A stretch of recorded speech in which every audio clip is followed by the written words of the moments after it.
makita yung totoong kahabagan ng ating Diyos na buhay sa ating pong mga buhay. Dito niya po tayo tuturuan kung bakit kinakailangan tayo dumanas ng bawat pagsubok at suliranin. O sa maikling salita ay binabasag niya ang puso ng tao.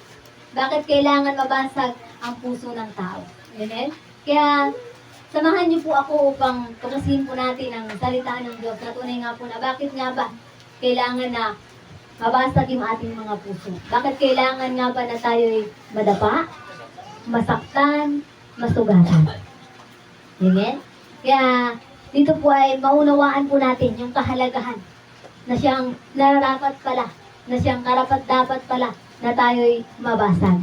Amen? Kaya sabi niya po dito, masakit na tanong, pero hindi gusto ng Panginoon na masaktan ka. Pero minsan yung pagkabasag o pagkabag ng puso ang daan para makilala mo siya ng mas malalim. Hindi siya maninira. Siya yung mag-aayos pagkatapos. Kaya tunay nga po na sa ganun pong kalagayan ay kaya daw po kinakailangan po na tayo po'y mabasag upang sa ganun daw po ay mas makilala natin ng mas malalim ang ating pong Diyos na buhay. Tunay nga po na siya yung mag-aayos at hindi yung sisira po sa ating mga buhay. Amen? Kaya tunay nga po na dito po ay maunawaan po natin yung kahalagahan ng pag-aayos po ng Diyos sa ating pong pamumuhay pagkatapos po ng pagkawasak. Amen?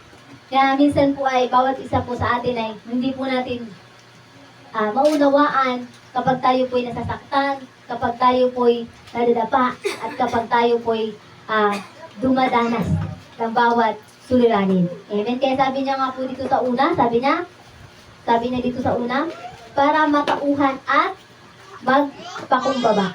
Kaya daw po tayo kailangan na mabasag ang puso upang tayo daw po'y matauhan at magpakumbaba.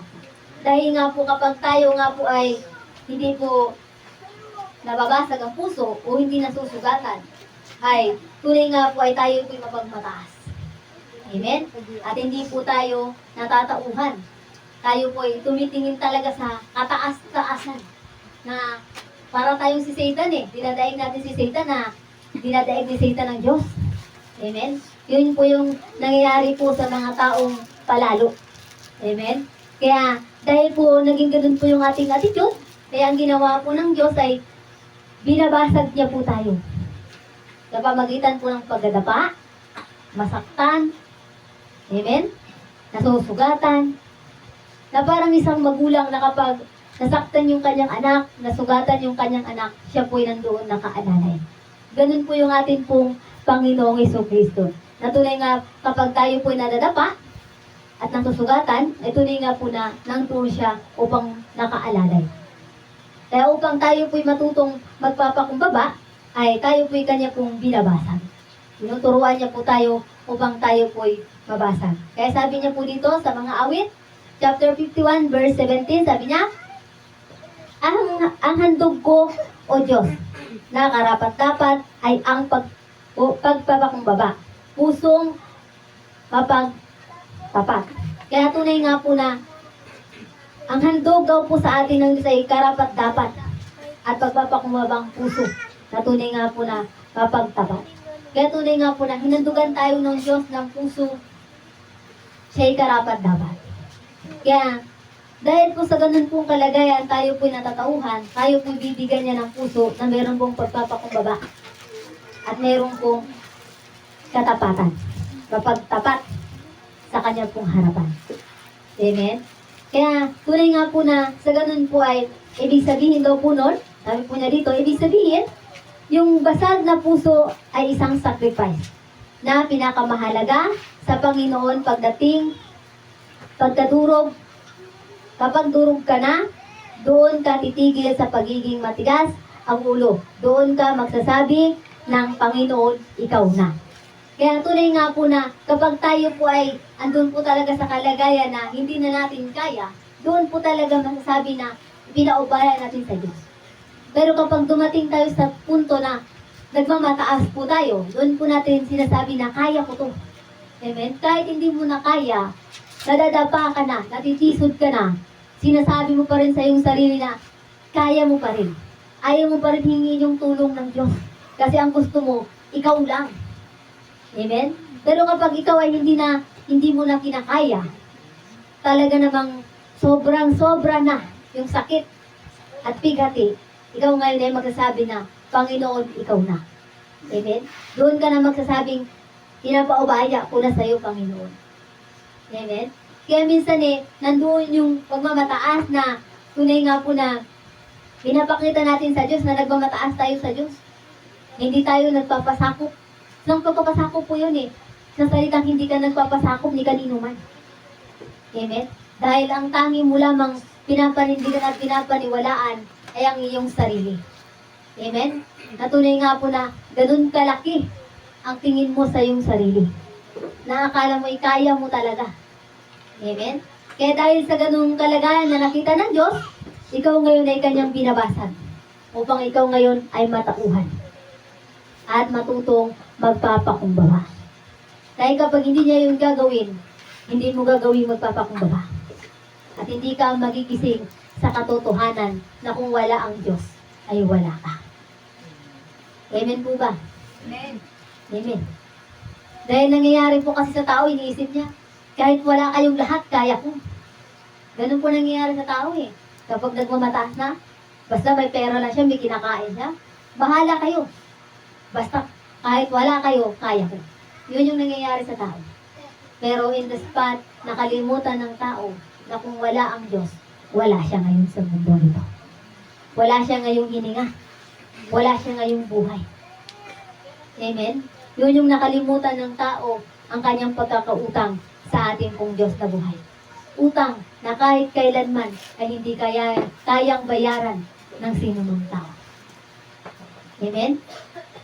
Kaya sabi niya po dito, sa 2 Corinto, chapter 7, verse 10, sabi niya, sapagkat ang kalungkutang buhat sa Diyos ay nagbubunga ng pagsisisi at pagbabago tungo sa kaligtasan. Ngunit ang kalungkutang dulot ng mundo ay humahantong sa kamatayan. Amen. Maliwanag po na sinabi po ng Diyos dito sa 2 Corinto na tunay nga po na kapag ang kalungkutang nanggagaling daw po sa Diyos o buhat sa Diyos ay magbubunga po ng pagsisisi. Even po, kapag ang kalungkutan po na nanggagaling sa Diyos, na naranasan po natin talaga, ay nagkakaroon po ng pagsisisi. Pero ang kalungkutang dulot ng mundo ay umahantong po sa kamatayan. Bakit? Hindi niya po kayang i-handle yun. Pero yung kalungkutan niya na buhat galing sa Diyos ay nagbubunga ng pagsisisi dahil po yung nakokontrol po yun. Una-una po kinokontrol po yun ng emosyon. Yung sa loobin po natin, kinokontrol po yun ng Diyos. Pero pag dito sa mundo, kapag humantong sa ganitong kalungkutan, ito po ay hahantong po sa kamatayan. Bakit po hantong po sa kamatayan? Dahil hindi po may handle po ng tao ang kanyang kalungkutan sa mundo ito. Dahil nga po ang may hawak pa at kumukontrol po nun, si Satan. Amen? Si Satan yung magdadala sa iyo kasi sinasakop ka na ni Satan. Sasabihin sa ni Satan, pupunta ka doon. Magpapakamatay ka. Kaya marami nagsasabi, patapusin ko na lang yung aking buhay para matapos yung aking problema. Isa pong kalungkutan po yun. Amen? Na hindi niya alam yung kalungkutan pong humahantong pong iyon ay tunay nga po ay nagdudulot po ng kamatayan. Amen? Nagdudulot po ng kanya pong kapahamakan. Una-una po dyan ay ang kamatayan. Yan po yung sinasabi pong depression. Amen? Na kapag ang depression kapag hindi po naagapan, ay tutungo po siya sa kamatayan. Amen. Amen? Ito po yung pumapalo po dito sa 2 Corinto. Kaya tunay nga po na isaalang-alang po natin yung ating pong mga buhay sa harapan po ng ating Diyos na buhay. Amen?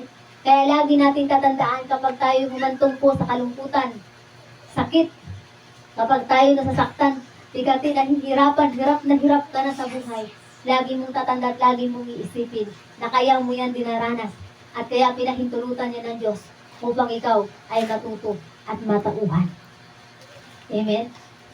Dahil nga kung hindi ka nababasag, makikilala mo bang Diyos? Amen. Yun po yung tanong Kung hindi ka mababasag, makikilala mo ba ang Diyos? No. Makikilala mo lamang ang iyong sarili. Kung hindi ka mababasag.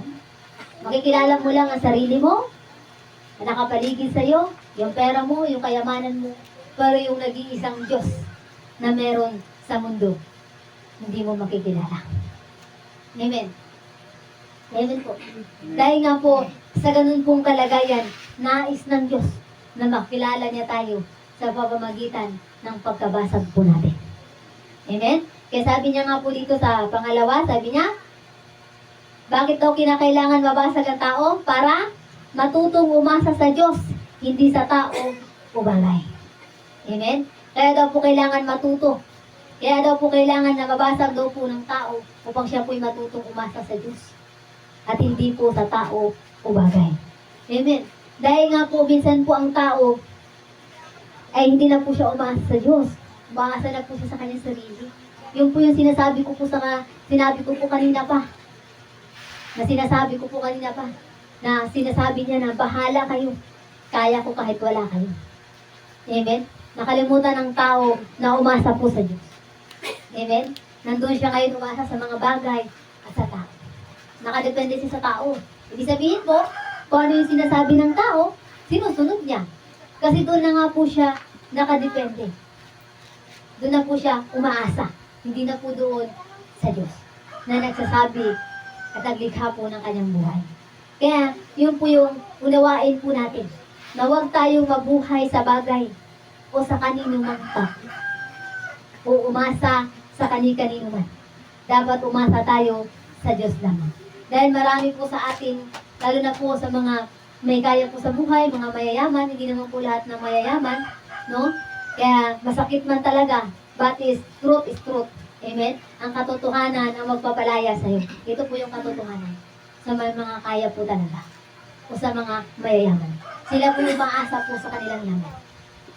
Amen? Kapag sila po yung nagkakasakit, isa lang yung sinasabi nila, punta ka sa ospital. Hindi mo sila maririnig na dalhin mo sa church para manalangin sa Diyos. Hindi po sila ganun. Isa lang yung bukabibig nila. Dalhin mo sa ospital yung anak natin para gumaling. Amen? Doon po sila nagtitiwala. Amen? Doon po sila nakadepende. Bakit nga po? Dahil nga po, umasa po sila dun sa kanila pong pera. May pera po sila eh. Hindi po sila mangamba na sumugot sa ospital kasi nga may pera. Amen? Kaya nga po sinasabi nga po, mas marami pong may hirap o kapuspalad na nakakapasok po sa kariyan ng Diyos kaysa mga mayaman. Mahirap sa isang mayaman ang makapasok sa harian ng Diyos. Amen? Kaya, sa ganun pong kalagayan ay nakakalungkot na makita po natin yung ganun pong kalagayan na may papakita po natin. Kung makita natin sa kanilang buhay na naging ganun po ang kanila pong pananaw sa buhay. Kaya dapat ay matuto tayo na sila po'y maturuan po natin ng totoo pong pagsunod at pag-asa po sa ating pong Diyos na buhay. Na dapat po ay tayo umasa sa ating Diyos na buhay. Kaya sabi niya nga po dito, sa 2 Corinto, chapter 1, verse 8 and 9, sabi niya, mga kapatid, nais naming malaman ninyo ang mga kapighatiang dinanas namin sa Asia, napakabigat ng aming dinanas. Ano pa't akala namin ay mamamatay na kami.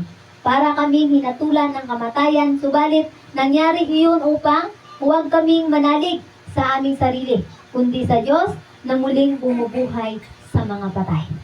Amen. So maliwanag po na sinabi po dito, na tunay nga po na dumadanas po ang lahat ng bawat kapighatian. At ito'y tunay nga po na pinapahintulot ng Diyos upang huwag manalig sa sarili, kundi manalig po sa ating Diyos na bumubuhay ng mga patay. Dahil nga po, sa ganun pong kalagayan na pinaparanas po sa atin ng Diyos. Kaya ngayon, naunawaan na po natin kung bakit po tayo ay dumadanas. Kung bakit po tayo nahihirapan. Amen? Hindi po yung karusan ng Diyos. Kundi, dito po ngayon naunawaan po natin na kaya po pala yung pinahintulutan ng Diyos na dumadanas po tayo ng hirap, sakit, dahil nga po, upang tayo ay matutong umasa sa Diyos.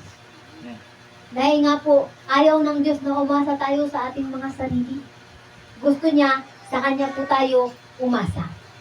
Kaya tunay nga po na sa ganun pong kalagayan, na tunay nga po na patuloy po tayo na makakaranas sa bawat dadanasin po natin parati po natin isaalang-alang at ilagay po sa ating puso at isipan na tunay nga po, pinahintulot ito ng Diyos upang tayo'y matuto na umasa po sa Kanya.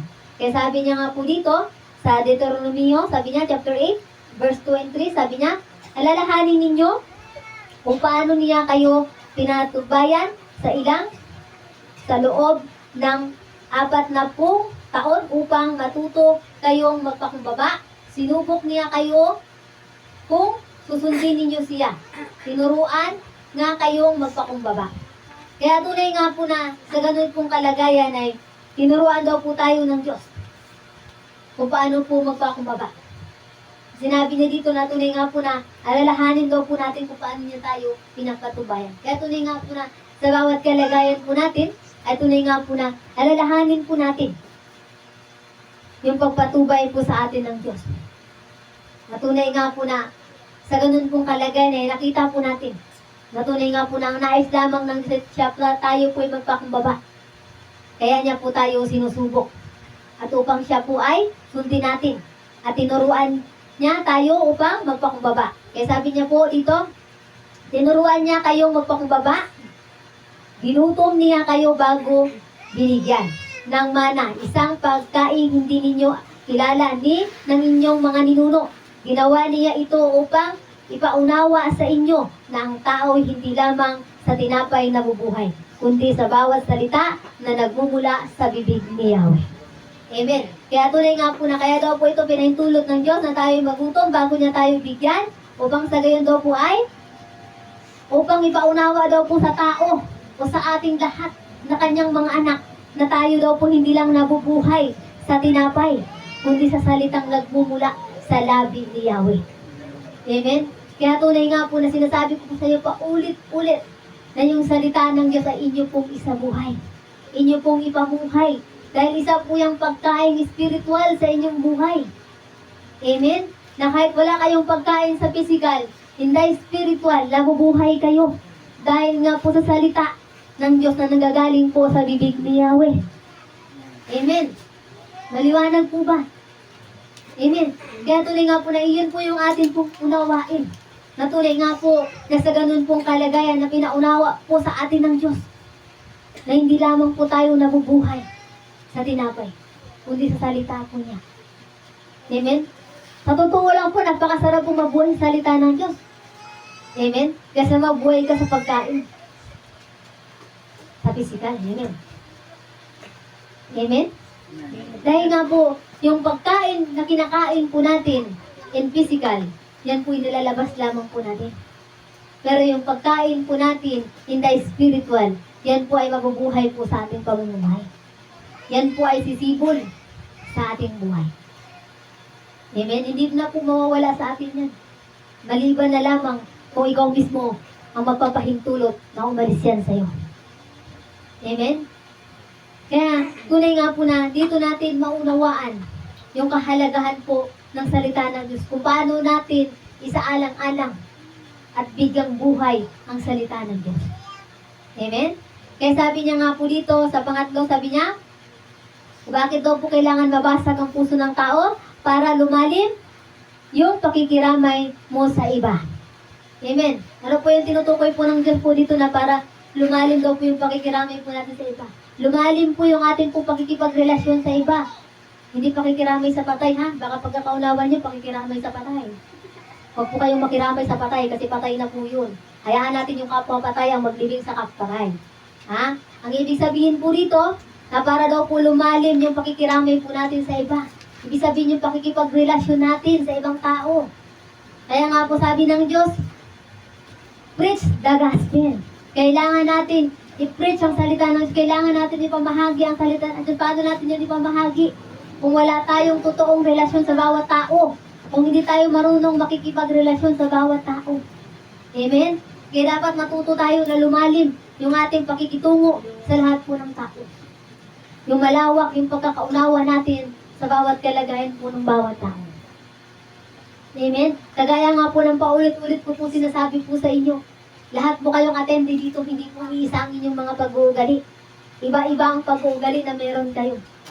Pero kami tinuruan ng Lord upang makikisama sa inyo bawat isa upang matututunan namin ang bawat pag-uugali ninyo kung paano namin ito i-handle sa aming mga sarili. Yun yung tinutukoy po ng Diyos dito sa pangatlo. Upang matuto kayong i-handle ang bawat pag-uugali ng tao. Sa bawat pag-win ninyo sa bawat kaluluwa na kailangan ninyong iwin. Amen? Dahil nga sinasabi ko nga sa inyo, sa bawat pag-win po natin ng mga kaluluwa, marami pong pilosopo dyan. Marami mga pilosopo, marami dyan sasagutin ka ng pabalagbag, pabalang, galit pa sa'yo. Amen, ang nais mo lang naman ipaalam sa kanila o ibahagi sa kanila yung natutunan mong salita ng Diyos. Yung nakain mong salita, pero iba yung dating sa kanila. Mayroon po talagang ganong tao. Kaya isa lang po yung gagawin po natin. Turuan natin una yung ating mga sarili kung paano maging malalim yung ating pakikiramay sa bawat tao. Lumalim yung ating pakikipagrelasyon sa bawat tao. Upang sa gayon, maunawaan natin ang bawat pinapaabot sa atin na saloobin, pinapaabot sa atin ng mga damdamin nila. Maniwala po kayo hindi, kami, araw at gabi Yung problema ng iba, problema namin Amen? Totoo po yun, pero yung problema namin, problema lang po namin yun. Alam niyo po yan, hindi po nakakarating sa inyo yan. Pero yung problema po ng iba, problema po namin. Amen? Kaya yung sinasabi ko nga sa Lord, sabi ko, Lord, parang unfair Problema ng iba, problema namin. Pero yung problema namin, amin lang. Amen? Hindi pwedeng ilabas kasi problema lang namin yun. Pastor kami, pastora kami. Amen? Nagtatanong po talaga ako sa Lord. Pero isa lang po yung tinuro sa akin ng Lord. Isang mahabang pasensya. Amen? Na kailangan papapasensyahan mo yung mga tao po talagang ganun. Amen? Na kahit sa maliit na bagay, na kaya namang solusyonan nila, sasabihin pa sa'yo. Amen? Sasabihin pa sa'yo, Pastora, kailangan ko po ng ganito. Pastora, kailangan ko po ng ganyan. Amen? Minsan sumasabi sa isip ko nun, hindi ako nag-asawa, hindi ako nagkaanak. Para hindi ako mamoblema. Pero bakit? Yung problema ng iba sa akin sinasabi. Amen? Yun po yun Yun po yung isa pong testimony na tinuturo po sa atin ng Diyos. Na sinasabi ko po sa inyo ngayon. Kaya ko po yung kinukwento sa inyo. Para maunawaan niyo po yung sinasabi po dito. Sa pangatlo na sinasabi dito. Para lumalim yung ating pakikiramay. Amen? Dahil kung wala ka nun, mawawala ka sa paglilingkod. Mawawala ka sa paglilingkod. Yun yung unang i-battle mo. Yung pagpapaabot sa iyo ng tao. Amen? Na hindi nila naunawaan na hindi mo naman problema yun. Amen? Kaya andun yung part talaga na sabi ko sa Lord, talagang dinala mo kami sa maturity. Amen? Kaya dito natin ipapakita sa Diyos kung paano tayo nagkakaroon ng totoong malalim na pakikiramay sa ibang tao. Kaya, ngayon pa lamang, kayo pa lamang ay tinitrain pa lang, trainee pa lang, papunta pa lang sa mga pastor-pastora. I-train nyo na yung mga sarili nyo sa mga ganitong bagay kung paano i-handle. Amen? Kaya sabi niya nga po dito, sa 2 Corinto, chapter 1, verse 4, sabi niya, inaaliw niya kami sa aming mga kapighatian, upang sa pamagitan ng kaaliwang tinanggap natin, sa Kanya ay maaliw naman namin sa mga nahagpis. Kaya tunay nga po na sa ganun daw pong kalagayan, na tayo po inaaliw ng ating pong Panginoon, sa kalagayan po natin na dumadanas po tayo ng kapighatian, ito daw po ngayon ay dahil natanggap po natin ang kaaliwan pong itong binigay po sa atin ng Diyos, ito po ngayon ay may bahagi po natin sa iba. Na sila po'y dumadanas ng kalungkutan, at sila po'y napapaaliw po natin. Sa pamagitan po ng pastora? In the gospel of God. Amen? In the word of God. Sa pagbabahagi po natin sa kanila pong mga buhay. Na meron pong kasamang pagpapasaya po sa kanila. Na meron kasamang pag-aakay sa kanila, pagpapalakas. Amen? Na sabi nga kapag nanghina ang iyong kapatid, ikaw ngayon ang magbibigay kalakasan. Kaya sabi po dito, ibig sabihin, yung luha mo ngayon gagamitin ng Diyos para aliwin yung iba. Bukas, hindi masasayang yung sakit mo, magiging language mo yon para maintindihan mo yung iba. Yung ibang nasasaktan. Kaya tunay nga po na sa ganun pong kalagayan na meron po tayo, tunay nga po na may bahagi po natin ngayon sa iba. Na yung pag-iyak po natin na dulot ng kaligayahan para po sa iba, ay gagamitin po ngayon yung yun ng Diyos para po sa iba. Upang sila ngayon ay magkaroon po ng aliw o magkaroon ng kaligayahan sa harapan po ng ating Diyos na buhay. Amen? Kaya nga po minsan umiiyak po tayo sa kaligayahan. Kapag tayo po nananalangin, umiiyak po tayo. Nagpupuri, umiiyak po tayo. Hindi po pala natin alam na yung luha pong yun na kahit katiting na luha pong yun napakahalaga para sa Diyos. Para po sa atin pong kapwa. Amen? Para sila po sa gayon ay mabigyan natin ng kaligtasan sa pamagitan ng ating pong pagluha. Amen? Kaya sabi niya nga po dito, sabi na dito sa Isaiah chapter 53 verse 3, sabi niya, hinamak siya ng mga tao at itinakwil, nagdanas siya ng hapdi at hirap. Wala man lang pumansin sa kanya. Binaliwala natin siya na parang walang kabuluhan. Kaya tunay nga po na, ito po yung kalagayan na tunay nga po na, hinamak na po ng lahat ng tao. Itinakwil, dinanas na yung hapdi, hirap. Ngunit wala pa rin pong pumapansin sa kanya.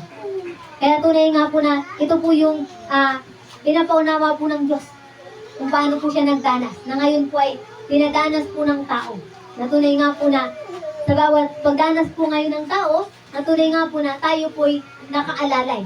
Tayo po yung nandyan po na umaalalay para po sa tao upang sila po ay bigyan ng pagkaaliw para po sila po ay magkaroon po ng pag-asa. Lalo na sa bawat kalalagan po nila ng kahantungan. Na tunay nga po na nandun sila sa kahirapan.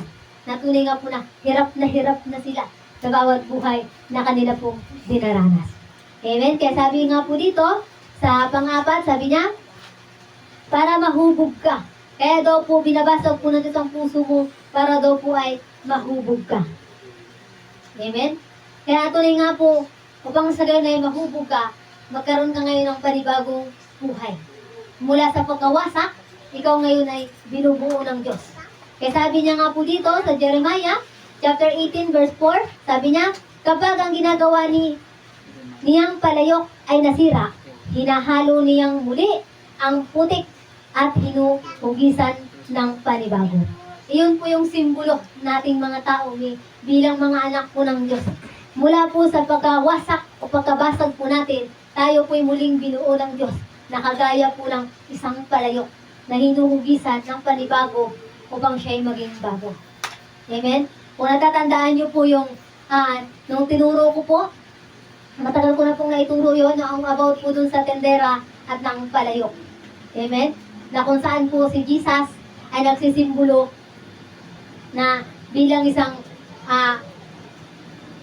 palayok at yung tendera ay nagsisimbolo bilang tao na yung palayok na pinuntahan po ng Panginoon ay hindi pala isang tendera ng palayok at isang mamimili. Yung mamimili si Jesus at yung tendera po tayo. Na kung saan po ay pinapaunawa po sa atin po ng Diyos po doon na revelation po doon sa tendera at ng palayok at ng customer na kung saan po ay pagbalik po ng customer, buo na po yung palayok. Nung una niyang pinuntahan yung palayok, nung una niya pong tayong pinuntahan ay tayo po'y basag. Hindi po perfecto. Kung natandaan niyo po, tinuro ko pong yun. Na hindi pa siya perfecto nung bibilin siya ng customer na bibili. Na sinabi ng customer, babalik ako. At sa pagbabalik ko, isa na siyang magandang palayok na karapat-dapat na siyang bilhin. Na ibig sabihin, na sa pagbabalik po ni Jesus, tayo na po ay buo na at karapat-dapat na po upang kanya pong dalhin sa kanya pong pagbabalik.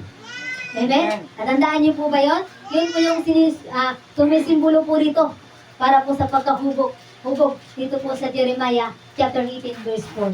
Kaya tunay nga po na sa ngayon, bilang isang mga tao, isang mananampalataya, na tunay nga po bilang mga alagad ng Diyos, na habang tayo po ay wasak at basag, hayaan po natin yung ating mga sarili na buuhin ang buuhin. Upang sa pagbalik po ng Diyos, ito po'y buo. Sino pong bubuo sa atin po, Pastora? Yung ating pong Diyos. Hayaan pong buuhin po tayo ng Diyos sa pamagitan ng kanyang pong Espiritu na nasa atin pong mga buhay. Sa pamagitan ng kanyang mga salita na meron po tayo na binibigyan po natin ng buhay sa atin pong mga buhay. upang tayo ay mabuo, at kapag tayo na'y nabuo, siya po'y muling babalik, at tayo po'y kanya nang kukunin.